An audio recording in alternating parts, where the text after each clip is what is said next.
Today, I'm doing a collaboration with a special guest, and we're talking about how Kenya will make it to the World Cup.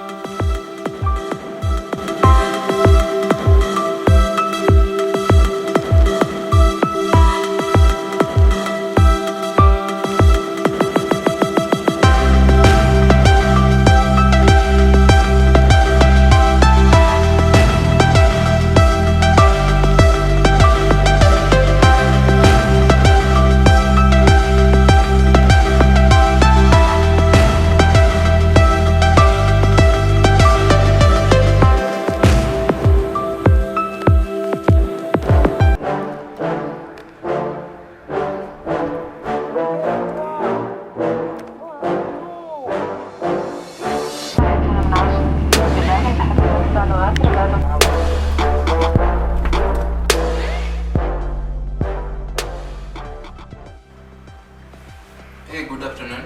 Welcome back, guys. So today we'll be talking about sport business, and we have a special surprise, a special guest. And I hope you guys enjoyed today's video. It's gonna be really informative.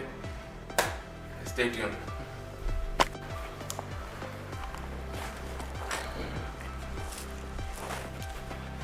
Hey, what's up, Tot? So today this is a special surprise. Toti will be with us in our vlog, and we'll be discussing about basically football and what the Kenyan Football Federation can actually do to help us young people like improve and get better. So basically, some of the thoughts I had on grassroots football is that the Kenyan Football Federation can work on building grassroots pitches. I know like sports stadiums are really good, like they're really large, they look amazing, they can be used in tournaments, but in the reality, for the commoner to access those grassroots football facilities, it's highly unlikely, right? Yeah, sure.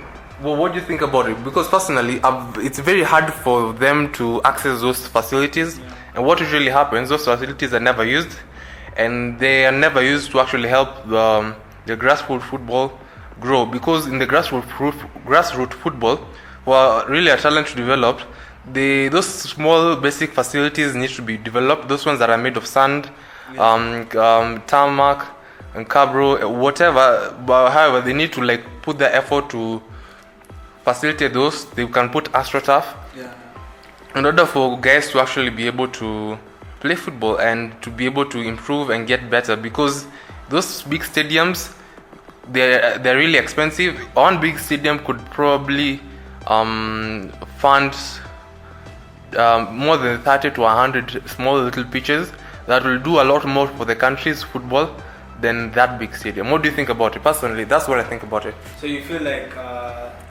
they would rather focus on smaller fields for the commoner than build actual stadiums? Like, it's good to have stadiums, Yeah. but for the commoner, if you really want to improve the football and you want the Kenya to actually make it in the World Cup, I think it's a more realistic goal for them to have a goal like Netherlands. Okay, England is all the way in the sky, but Netherlands is more realistic, whereby actually football is the average quality of football is really high, and if they have those small pitches, it will create competition and will make football competition locally much stronger. In comparison to having one big stadium, whereby it never actually gets full. It's only used for election or inauguration, and that it's not as helpful for actual football and actually any sport. Yeah. What do you think about it? I think okay, the way it's set up here, we also have to look at football and how it's taken in Kenya. You understand, like also financially, and with the corruption and whatnot, you find that whatever was set for these things, someone is pocketing.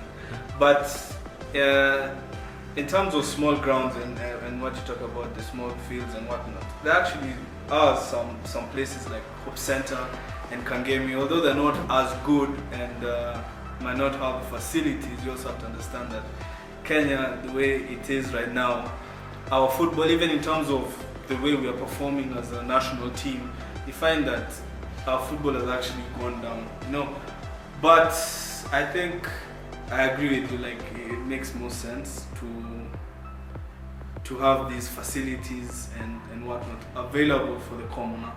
So, but at the same time, we also have to develop stadiums, in order to actually take the football serious. And that's one of the reasons why we weren't able to even host any tournaments, because of our the FIFA standards.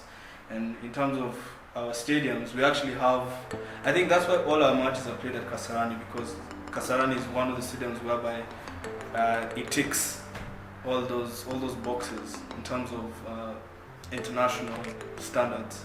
So yeah, as you can see, like Kenya does have a thriving economy.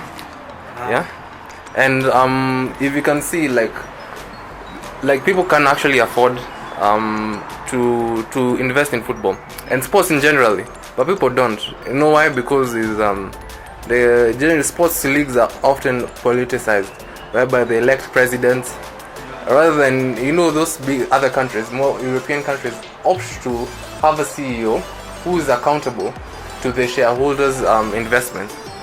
If I am a business owner and I develop such a wonderful flat, and I get like probably 320,000 per unit, and I have a couple of units, and I get worth millions, and I believe in football.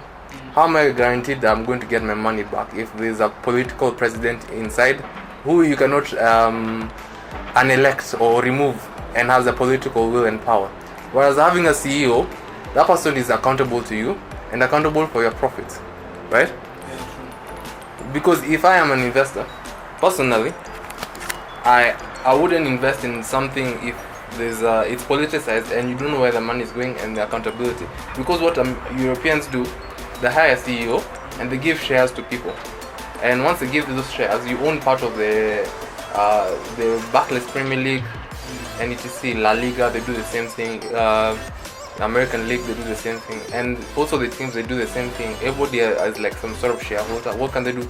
Like for football, right now you wouldn't invest in the Kenyan football. You'll have a hard time, because if you were to invest in Kenyan football, who is accountable? Who is accountable? Who is accountable? Yeah. It's also in this circumstance here, would you believe in high risk return if you were to invest? If I was in invest, would that principle apply? I would probably look into how well it's improving. It will apply if I'm able to account someone as responsible. If we are able to come together as shareholders and to fire or sack someone if they misbehave in office. But you can't do that in Kenyan football, because it's politics. They actually vote for a president, and that president, even if they misbehave, you can't kick them out. So it becomes even sport, wherever sport, they do the exact same thing, which is an outdated system. What do you think? They should change the system? Because I think they should change the system, but it's gonna be difficult because we're again politics. And it's Kenya, it's one of those things where you need the backing. You understand? Yeah. Are you able to actually get people to stand with you to do some of these changes? It's one of those things where you can say something, but actually doing it and having to stick to that those thick and thin, man, it's tricky. It's tricky, yeah. But I truly believe in that thing for changing, and in terms of football, of which is a very huge industry, and when the amount of money and cash put in it, I feel like there are people who are actually eating a lot of this money, and which is sad. That's why our football and our standards of football are not increasing. Yeah, that's something. That's good. Oh shit! This is the road that I came to. Yeah. I've never seen inside this SDA shit. You're an SDA? No. Not the best. That's the last one? So now the last question is on, basically I want you to talk about more of your, watch football. What do you like? What are you doing with football currently? And tell us about your channel. We can give you a shout out. Alright. So channel is called L4B, Love Football. You check it out. we started off as a platform where my bro and I could express ourselves more. When I was still aspiring to play football professionally, he's still playing football actually, and a great football guy. What we do now is try to expose football, because now it's a platform whereby people who are willing to share their talents and whatnot are able to come and do that. It's also a source of entertainment. If you guys are interested in like sports entertainment, we try to get guests. Like we had Samuel Yech, we had Tyrone, who's another freestyler. So yeah, it's a place where guys can come and just express themselves, you know, do what they do. And I'm sure Bernard is gonna put my link and everything in the description. Sure, for sure. 100%. Everything is gonna be in the description below. You guys stay tuned, and yeah, and make sure you like, subscribe to the channel, and make sure you go into my Instagram and follow me in order to get the pictures of the day before the videos is released. Oh shit.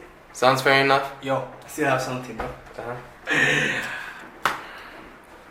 Yeah, man. I just feel like I was too serious the whole video, so I wanted to just show my goofy side, you know, be like, yo, by you guys, like, subscribe, comment on this guy's channel. He's doing something great, something, I mean, like, I didn't even think you'd tap into some of the things he's done, you know, like, for sure, like, there's problems in Kenya in the sports industry, so shout out to my boy over here. Yeah. Thank you. We need such people, because these things are happening and no one wants to talk about it, but cheers, Bernard. Yeah. Oh, we also have an IG page, L4B_love for ball.